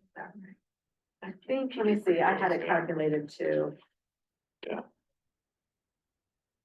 They're a business that they have a hard time, getting people to work there because they compete with waste management, they compete with the wind, and it's, not the most pleasant work. So I think they do struggle, we do want to keep them there. But I think go back and negotiate with them and I don't think we want to go backwards. no. So, Yeah, that's what took it. to but me let's because- see what they, Okay, see, and one of the reasons, I'll say this on the record. If nothing Then I else, could say, I I would discussed say- this with the county court, it's not just me.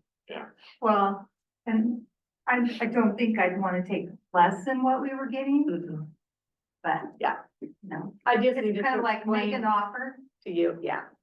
So now okay, I'll go back and tell them no less than what we were receiving. And then we're asking for the 5%. That's what. Yeah, because the 5% is only adding 1,000, so it basically make it about 20. And we'll have the opportunity to renegotiate more often with the shorter lease too. And I think in the lease, I should have brought it, and it's not signed. It says that we can reevaluate annually. So we can do that. I don't blame them for. Mhm. you They know, tried. wanting to They get tried. less, but They tried. I can't believe they've Okay. been there 20 years already. Yeah, okay, so the last item is, as you remember at our town hall, there was discussion about Greater Idaho, and I did not put it on the agenda. And we received a call yesterday from the person who brought it up, Mike Callan, and he asked that we either discuss it or put it on the next meeting agenda. So I'm just gonna leave it up to you guys to give any input. who brought it up? His name is Mike Callan. He's a resident of Arlington. Oh, Yeah. I don't see how that's county. it Or- has to go, I think all the ones that have done it, maybe talk to one of the counties that has voted on it. They just put it in front of the vote or something. It's not something we decide. No, and that's why I was thinking, we need someone to make a pitch to us if they want us to do anything. I don't think it's for us to, analyze. Or somebody within the county that's running that to push, putting it out. And I haven't had anyone ask me in county, we've received some statewide letters, but not in county. Since I've been here, they like came and sat down and talked to me that wanted us to consider. I've had a few people come in and say, why they think it might not work. But all that would happen if it were to go on the ballot is that you would annually discuss it. That's it. So, But it's not. do you want us to put, yeah. It's not the court's role to get it, No, to vote. and I don't have time to research it either, so I need someone to do the research for me if they want to pitch it. Well, I have no idea what the benefits or the Mhm. risks are. Mhm. I'm not saying, It's nice to hear someone talk about it. Yeah. So So, my criticism of it is our problem is that the west side of the state dictates just about everything with us. Yeah. And if we go with Greater Idaho, or when they were talking state of Jefferson, then what happens is, I believe, then the next thing, you know, you have Bend turns into the next metropolis, and they dictate what happens with you. I would rather see us fix the things with the state of Oregon and go that route. Besides, they're never gonna let us go because we have all the renewable energy on this side. And that side of the state is not gonna let us go. Not without a fight. I spent my junior high and high school years in Lawrence, Kansas, and they have a similar issue there, it's just the opposite. So like, that area is very blue, but the state is red. And it's very similar, and I feel like a lot of states encounter a very similar issue, but I've never seen it get to the point where. It's like, these guys, they're going to county college right now, you're finding out that, and I did when I went to county college, that we don't have that much difference with other county commissioners and counties, like Lane County and some of them, you have similar issues, just it's a little different. It's That's when you true. get to the legislators that we are, you know, horribly, and our governor, and just horribly overshadowed. yeah. So where do we go from here? Have we discussed it? Is this sufficient? Well, I just don't see how we drive the train when we don't know what the, pros and cons are. I don't think it's our job to do that. At one point, this had gone on for a couple of years and I asked the governor of Idaho, because he was at a cabinet meeting, and he goes, "I wasn't even asking." Oh, But that was a couple of years ago. okay. I'm sure maybe Mhm. somebody's actually met with him now. Mhm. I feel like we're getting this. I'm with you. I think we need to just stay and try to work on it with them. Sometimes. Fix what we feel so have. Helpless. Mhm. You know, like we're dealing with the wolf issue. I'd rather be with Idaho. Mhm. Because people have had it with that wolf issue. They're taking probably. The women's prison, so I just choose not to know anything. But it's so out of hand in Union, Corral County, and they'll be here. Yeah, they already are. Yeah, Hey, they're up by Kinsey Golf Course. yeah, but I'm just saying, we'd be better off with that issue, which is probably one of our number one issues out here right now, but I don't think Idaho, I just think we're, oh, no. We just haven't had a big drive for requests on this particular issue. I haven't had anybody come here and ask Maybe us. the counties need to get back to, you know, controlling their own County. Yeah, because it's like, you know, we had people that voted at the state level when they're talking about the hunting, the cougars with dogs and stuff, that was voted on by people in the city that. Absolutely have no. So that was one of the things that is coming up, I think, down at the legislation is. Right. Well, they have Letting the counties go back to.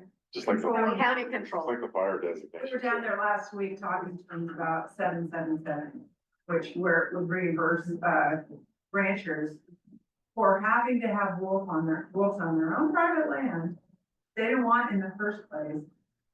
That would compensate them, not just for the loss of, for instance, we lost, several ewes and we just bought them and they got babies in their tummy. And we spent $300 for them, but it would compensate them for what she would have produced during her lifetime. Yeah. Whether that's Wolfer Pendleton and an adult, a full-grown man that you're gonna market. I don't know if that's gonna go anywhere, but. Well, I don't know if this is true, but I've heard that it's not even worth turning them in. Yes. Because you don't even get enough money to even make it worth it. And We're at then, the point now, if we don't, because we were like that too. and- Yeah. What, so you have a wolf on your property, well, I haven't seen them.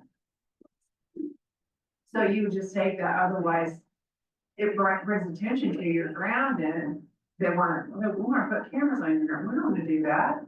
Anyway, but, we've had to do that, and we said, well, as we went along, we said, we don't want compensation for them. We're not here for compensation. We like the problem just taken care of, so that we don't have to come with our hands out. Our neighbors have 300 cows and they've been in it for generations and they also farm. They're such hard workers. I mean, they're 7 days a week. They're watching their cows, but when they pregnancy tested their cattle in the fall, like you do, they were short some cows, but 52 head out of 300 were not bred back. You know how much that is for just the calves alone that they would have gotten that year, and then you're feeding a cow or only which cost you that much money. And that was But stress. it's terrorizing, it's just From stress. terrorizing. And they said, oh, there's 300 there's 600 wolves in Oregon. I can guarantee you there are way more. oh yeah. There's In more than- one night, they caught three, a quarter mile apart along the ridge on property that we were grazing in one night. When Colorado wanted wolves, in 2 days, they delivered 5 wolves to them. If we only had 300, they wouldn't be that easy to catch. And those 5 wolves, when they went to Colorado, first night, killed livestock. And they won't listen to you because they say, well, they're so loyal. To who? They're raising them for a reason. That's why all the nursery rhymes. I've heard that. Okay. We've just had enough. I mean, if they won't let us control them. And it used to be too, if you said we got a livestock kill, USDA would come out and look.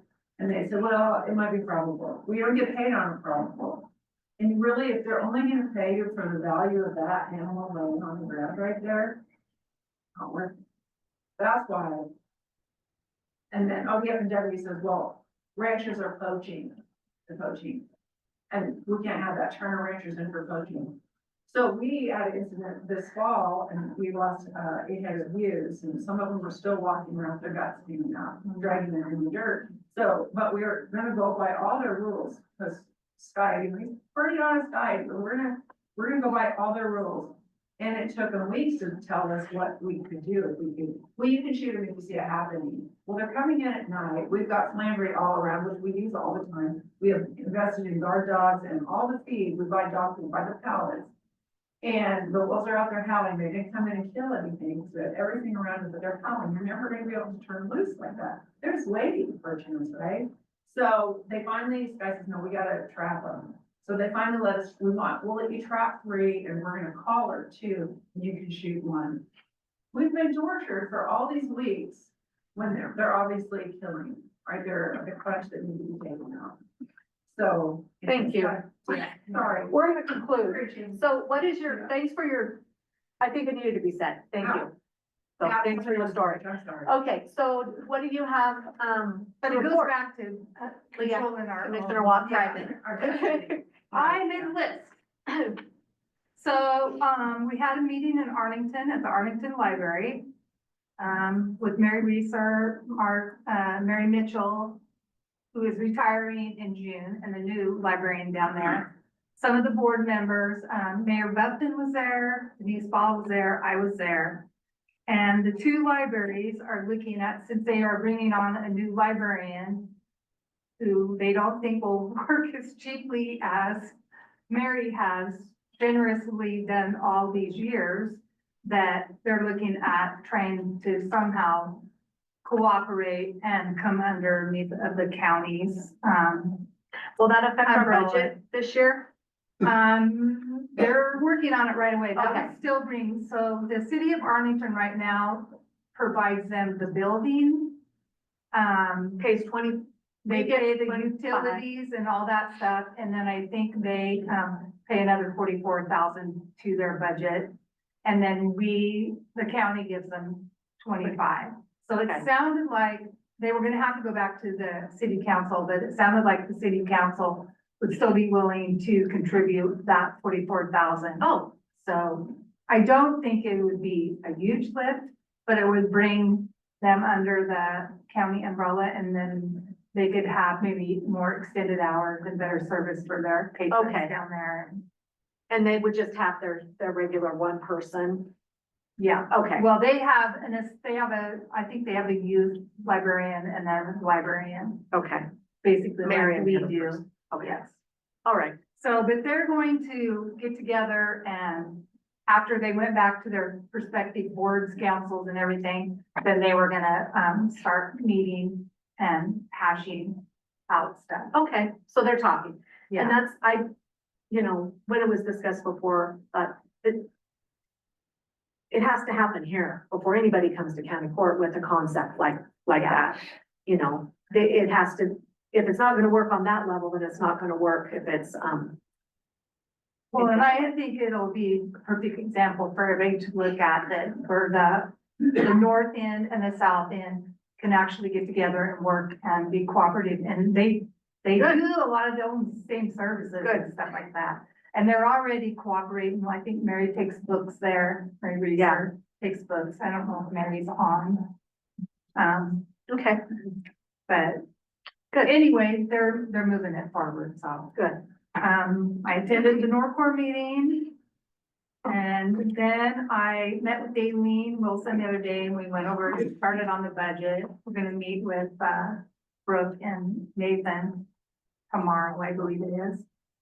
And anyway, she showed me pictures of the construction that's going on right now at the clinic, where they're using those, the COVID dollars and then some of the modernization Mhm. for their, going in, and they fixed the surgery room and stuff. So that's moving along, and it sounded like it was on, schedule. Good. So, and then, the only other thing I wanted to ask is when do we want Daleen to come in and give us another public health update? I probably would be good for her to do it, the next Condon meeting. Okay, Because then that'll be close to budget time, and then we can talk about the summer program for kids. okay. So, Yeah. okay, I'll leave more. you'll get a hold of her and let her know. Thank you. That'd be great. Mm-hmm. So, Good. The one thing, Grant, before you go, I found out through Sheriff Betancourt, I said, who does the Norcor budget? Who deals with those numbers? And so Gary said, the board member, so here you go. Okay. So these two numbers, the adult and the juvenile, will need to be adjusted to whatever you discuss at your Norcor meeting, and then get it back to Brooklyn. Yeah, are you done? yeah, Oh, okay. I'm done with mine. Yeah, Other than, I just wondered, because I was thinking about this when I was sitting through the Norcor meeting. Would it be better for me to just go ahead and go through the April, May, June meetings with all the Norcor discussion on budget? probably would, because I'm gonna be a county college. There, Okay, thank you. And just get it back to because them. they're talking about, I think Donald Jameson is the Yes, he's a budget committee member. from Con. Mhm. Yeah, we had a Norcor special meeting yesterday, Zoom. They just ratified their contract for the employees there. Little bit of budget concerns were coming into that. Still Okay. kind of up in the air. I think last year they were only, I think they increased ours 5%, I think wasn't it? Something like that.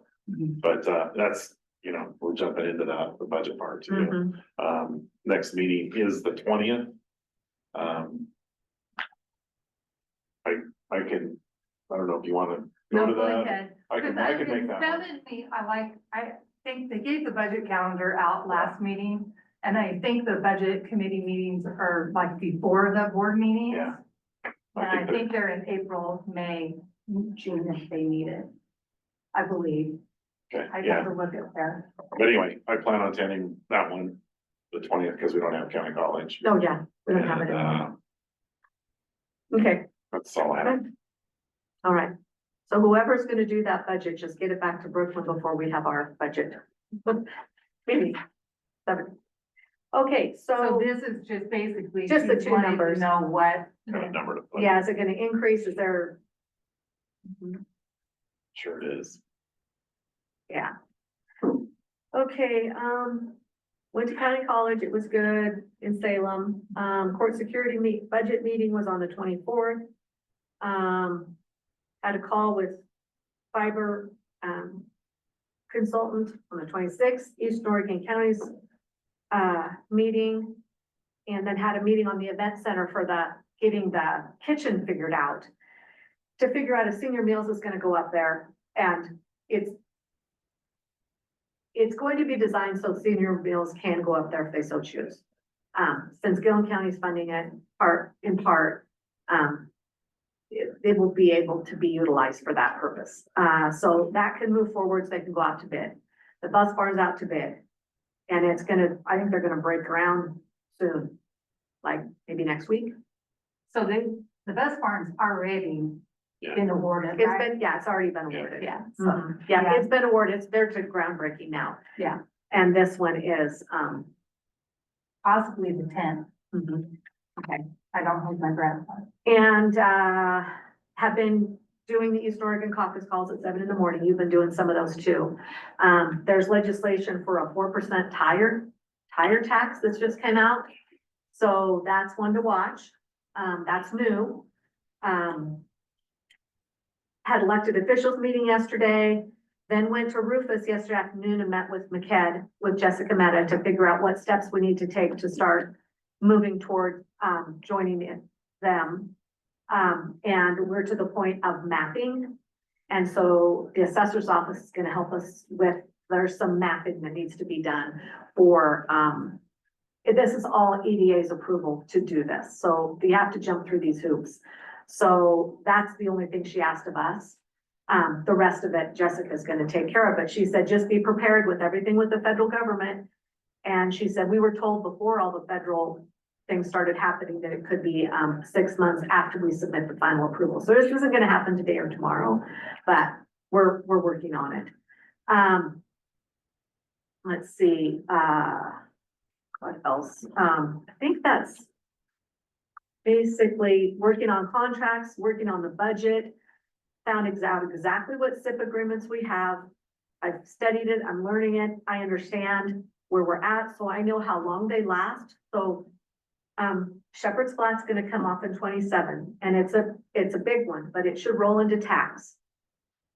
I think what we've learned is that we all need to So be will it prepared. roll in stages though? Because it all came It'll online all at the same go, time, yeah. even though it was 3 different. Yeah, because it was one agreement, the dates all match. Okay.